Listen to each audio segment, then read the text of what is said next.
तो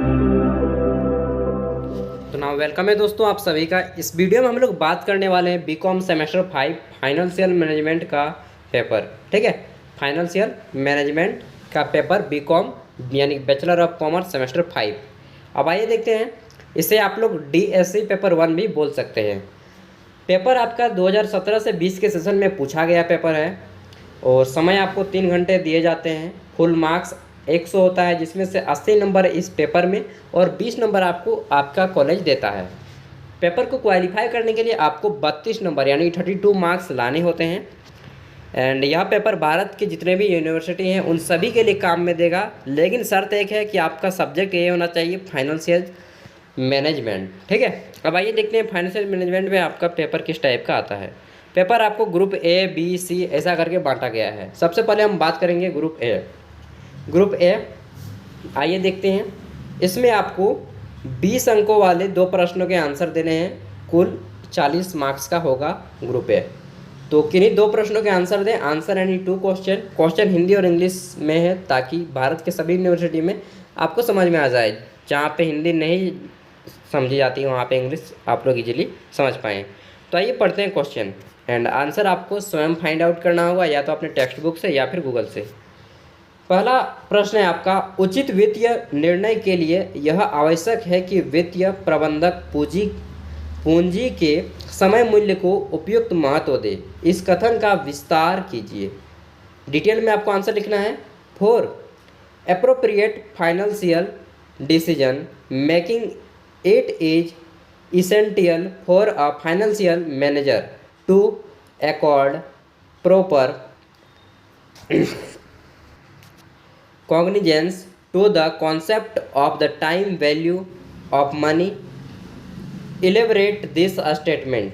तो डिटेल में इसको लिखना है। एंड 20 अंकों वाले प्रश्नों का आंसर आपको 4 खड़ा पन्ना, अगर आपकी स्पीड ज़्यादा है तो, और धीरे स्पीड है तो 3 खड़ा पन्ना में दीजिएगा। ठीक है। 2 नंबर क्वेश्चन है, जोखिम से आप क्या समझते हैं? What do you understand by risk? इसके विभिन्न प्रकारों का वर्णन करें। Explain it's different types. ठीक है, हम लोग बोलते हैं कि व्यापार में आए हैं तो भाई रिस्क तो लेना ही पड़ेगा बॉस, वरना आप अमीर कैसे बनेंगे। तो रिस्क सब जगह है दोस्त, रिस्क लेने से थोड़ा डरिएगा नहीं, लेकिन हाँ थोड़ा संभल के भी।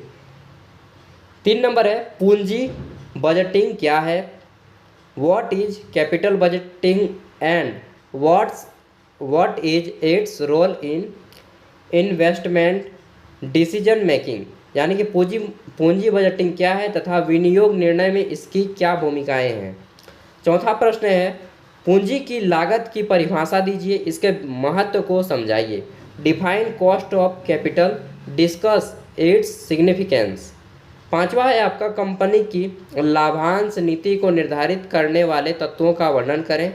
Explain the factors which determine the dividend policy of a company. 6ठा प्रश्न है, एक्स लीप वर्ष, ठीक ना, लीप वर्ष है।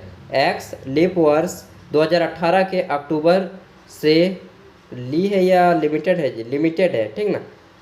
एक्स लिमिटेड वर्ष 2018 के अक्टूबर से दिसंबर तक 3 माह के लिए रोकड़ बजट तैयार कीजिए, यानी कि prepare cash budget for 3 month from October to December 2018 फॉर एक्स लिमिटेड एलटीडी।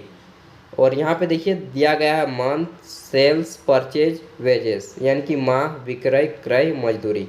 अगस्त महीना, सितंबर महीना, अक्टूबर महीना, नवंबर महीना और दिसंबर महीना। ठीक है। और यहाँ पे बोला गया है कि अतिरिक्त सूचनाएं निम्न प्रकार हैं, यानी कि additional information on 1 November 2018 cash balance is 40,000 40,000। 1 नवंबर 2018 को 40,000 रुपये। दूसरा है आपका कि बिक्री उधार की जाती है तथा 50% अगले माह तथा शेष 50% अगले माह प्राप्त होता है। तीसरा है, पूंजीकर्ताओं को नगद भुगतान किया जाता है, यानी कि supply will be paid in cash. तो ये था आपका 6ठा प्रश्न। अब आता है ग्रुप बी। ग्रुप बी आपका 20 मार्क्स का है और इसमें 5 अंकों वाले 4 प्रश्नों के आंसर देने हैं। और 5 अंकों वाले प्रश्नों का आंसर आप एक खड़ा पन्ना के दोनों साइड, अगर आपका स्पीड ज़्यादा है तो स्पीड कम है तो एक खड़ा पन्ना का एक साइड में दीजिएगा। ठीक है। आइए देखते हैं प्रश्न किस टाइप के हैं। तो किन्हीं 4 प्रश्नों के आंसर देने हैं। सभी प्रश्नों के आंसर दें। आंसर ऑल द क्वेश्चन 4 ही होंगे, तो हाँ 4 ही हैं। पहला है आपका प्राप्तियों के प्रबंधन से आप क्या समझते हैं, what do you mean by management receivable. Next है आपका मितव्ययी आदेश मात्र क्या है, what is economic order quantity. तीसरा है वित्त व्यवसाय में क्यों महत्वपूर्ण भूमिका निभाता है, वाई फाइनेंस प्लेस अ की रोल इन बिजनेस। चौथा है आपका एक कंपनी की निम्न आर्थिक चिट्ठे पर विचार कीजिए, consider the following balance sheet of a company. Balance sheet देखिए यहाँ पे बैलेंस शीट दिया गया है। शेयर कैपिटल कितना है, तो 10 लाख है। लैंड एंड बिल्डिंग देख सकते हैं, प्लांट एंड मशीनरी, फिर आपका रिजर्व एंड सरप्लस, मार्केटेबल है इन्वेस्टमेंट, मार्केटेबल इन्वेस्टमेंट है आपका 90,000।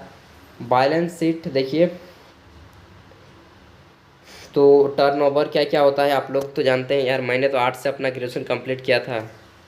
तो देख लीजिए यहाँ पे फाइनली क्या करना है कि सकल कार्यशील पूंजी एवं शुद्ध कार्यशील पूंजी की गणना कीजिए, calculate the amount of gross working capital and net working capital. ये भी आपका 5 नंबर का है, लेकिन ये तो बड़ा क्वेश्चन लग रहा है मुझे। एंड आता है आपका ग्रुप सी फाइनली, और ये आपका 20 मार्क्स का है ये भी, ठीक है। ग्रुप ए था 40 मार्क्स का, ग्रुप बी था 20 मार्क्स का, ग्रुप सी भी 20 मार्क्स का, कुल मिलाकर 80 मार्क्स हो जाते हैं। और यहाँ पे आपको 2 अंकों वाले 10 ऑब्जेक्टिव टाइप के प्रश्नों के आंसर देने होंगे। ऑब्जेक्टिव नहीं, आप लोग मतलब बोला गया है कि यहाँ पे आपको कौन सा सही है कौन सा गलत आपको बताना है कि ट्रू और फॉल्स, ठीक है। राइट ट्रू और फॉल्स ऑफ द फॉलोइंग। तो देखिए पहला क्वेश्चन है वित्तीय प्रबंधन एवं वित्तीय लेखांकन दोनों एक ही हैं, यानी कि financial management and financial accounting are same. क्या यह सेम है, अगर हाँ तो सही है और अगर नहीं तो गलत है। बी नंबर जोखिम का अर्थ हानि की संभावना, meaning of risk expectation of loss. बिल्कुल यार, हानि की संभावना होती है जोखिम में, वही तो हम लोग बोलते हैं ना कि यार डर लगता है कहीं घाटे में ना गिर जाए।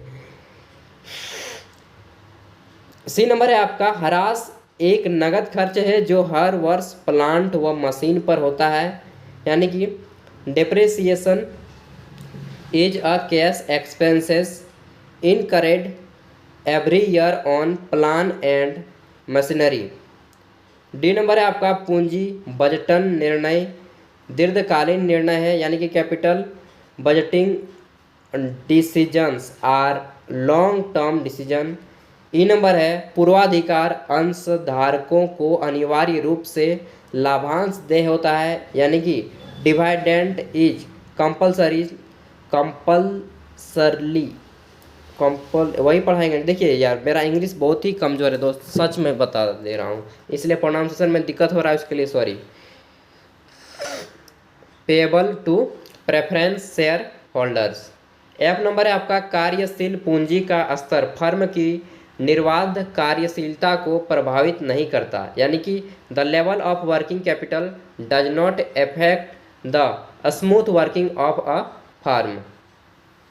नेक्स्ट है आपका कि जी नंबर रोकड़ प्रबंध सदैव रोकड़ शेष को अनुकूल बनाने के लिए प्रयासरत रहता है, यानी कि cash management always attempt at optimization the cash balance, optimizing the cash of balance.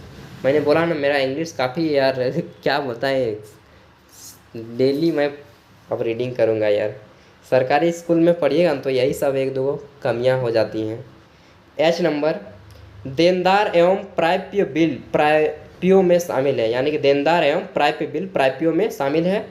Debtor and bills receivable are included in receivable. I number है सामग्री क्रय करने की लागत को सामग्री लागत कहते हैं, यानी कि material costs are the cost of purchasing materials. J number है आपका अंतिम क्वेश्चन पूंजी की लागत का निर्धारण पूंजी बजट निर्णयों में सहायक है, यानी कि the cost of capital is helpful in determining the capital budget.